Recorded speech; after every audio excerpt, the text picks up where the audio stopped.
Thanks for tuning into this video. This is Matt from Dice of the Round Table, and you're watching another review with me. Please subscribe to the channel if you want to be notified of future content. Please like the content if you appreciate it, and in the description is links to our Facebook, Twitter, Instagram, and website. So come check us out, see what's going on with Dice of the Round Table. And for this review, Star Wars Armada. Star Wars Armada. I will try to contain my enthusiasm. So what is this? This is Rebels and Empire in space, big epic ships. Typical game is about 400 points, which is probably going to be maybe 10, 12 fighters, depending on how you build it. Maybe 1, 2 medium-sized large ships and some smaller ships. So maybe 1 ISD, maybe 2 ISDs and some fighters, or an ISD with a victory or interdictor or something like that. Maybe Empire's like 3, 4, maybe even a 5-ship build, but you're going to have some Raiders and Gazantis in there. Maybe a Superstar Destroyer. But you're going to get to the game, you're going to build your list, you're going to pick 3 types of objectives, you're going to come to the table, you're going to figure out who's got first player, who's got second player. First player is picking from the second player's objective, but they have first turn for the entire game, which gets into the strategy of the first, the last turn activation. If you out-activate someone, or do you want to play your objectives and force someone else to come to you on your terms because you built your list for your objectives and that's how you want to play. So lots of variety there. What admiral do you bring? What upgrades on your ships? So, components, they're awesome. They're pre-painted, beautiful ships. If you want to go buy 3D printed models, you can, of different variants, and paint them up. If you want to repaint these, people have dismantled them and put LEDs into the engines and other parts, and they look fantastic. It is however far you want to make it go. But the models are nice, the tokens, the cardboard's thick, the movement tool is excellent. If you want to go out and buy acrylic tokens instead of the cardboard measuring, or if you got special organized play ones, everything's great. I think the tokens and the production is stellar. Gameplay I think is straightforward. It makes sense, and the rules are written very well for organized play, casual play, as an order of operation. This, then this, then this. It's very clear, laid out. And that's where some of the key parts there are, knowing what goes when, how, and what order for triggering different things. So, epic space battles takes up lots of space, 6x4. It's a lot of, or 6x3, sorry, 6x3. So it's a lot of space on the table. It's also, average game's about 2 hours. Tournament game's 2 hours.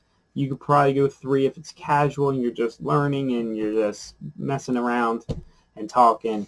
If you want to play epic version, 800 points, that gets into maybe a 4 or 5 hour game. If you want to do a 4-player or a 6-player game, you can. The sky's the limit what you want to do. If you want to do some narrative stuff, you can.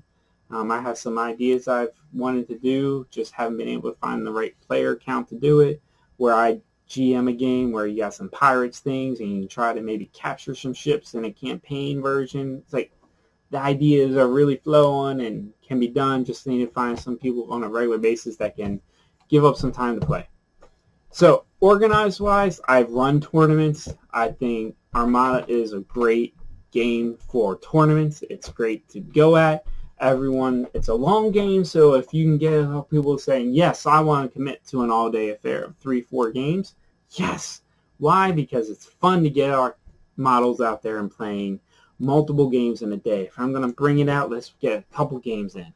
I really find struggle sometimes finding someone that just wants to play one game. That is just finding that time to get one game, half hour to get everything pulled out, set up, 2 hours to play, 15, 20 minutes to take apart. Becomes like a 3 hour, maybe 4 hours that way for one game.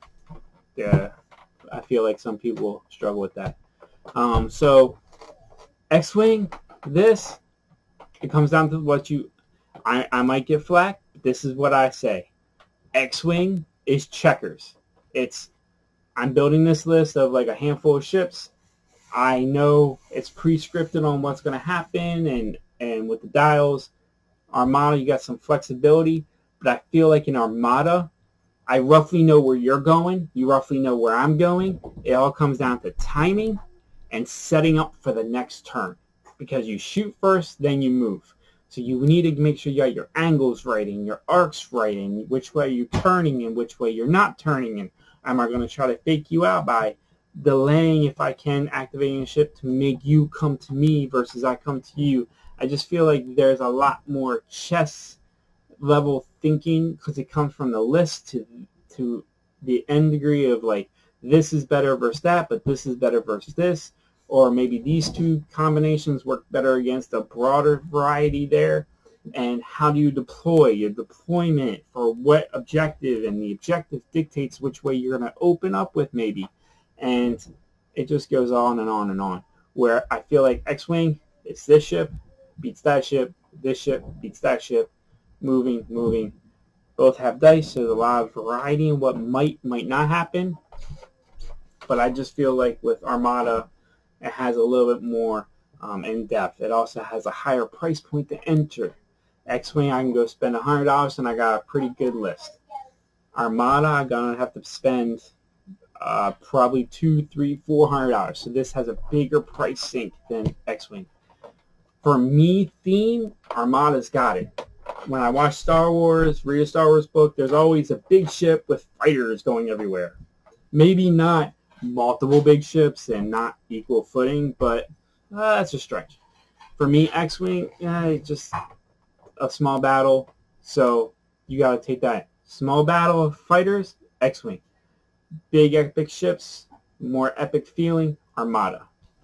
So, I don't want to get too far into the comparison there.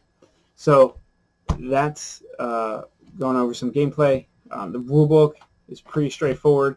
It's August 2020 when I'm recording this, so there is an update coming with Clone Wars coming to Armada, which is a completely different thing, because that's going to bring in more ships, 2 more factions, and they're going to be toying with some of the points and some of the upgrade cards, which really has probably been a long time coming.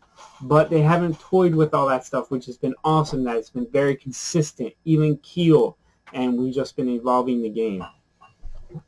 So overall, I'm going to give this a 9 out of 10.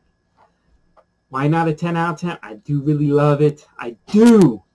But the time to get it played with people just takes it down a notch. If I could get this played more easily, I think it would be a 10 out of 10. But for me, it just takes it 1 notch down. It's a superb miniature game, well designed. And if anything, as the community, I feel too, if FFG just gave it a little bit more love and more timely releases, where this could go.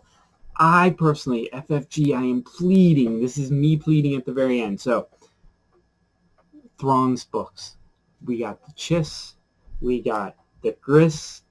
Both are in Thrawn's books. Both of them could be a small add-on faction that add a huge new dynamic. The Chiss, if you haven't read the Thrawn books and you're a Star Wars fan, please read the Thrawn books. They're outstanding in my opinion. I really, really do enjoy them. Gives us a different take on some things. But the Chiss starships, I would love to see that all modeled out. Or even a couple ships from the Tarkin book. Like, there's still so much that could be taken out, some of the books and the comic books, and added to this game that we haven't seen yet. But anyway, so yes, Star Wars Armada is behind BattleTech, probably one of my favorite miniature games. And like BattleTech, does not get played nearly as often as it should, but still outstanding game. Thanks for tuning in. Thanks for letting me go on, and thanks for watching.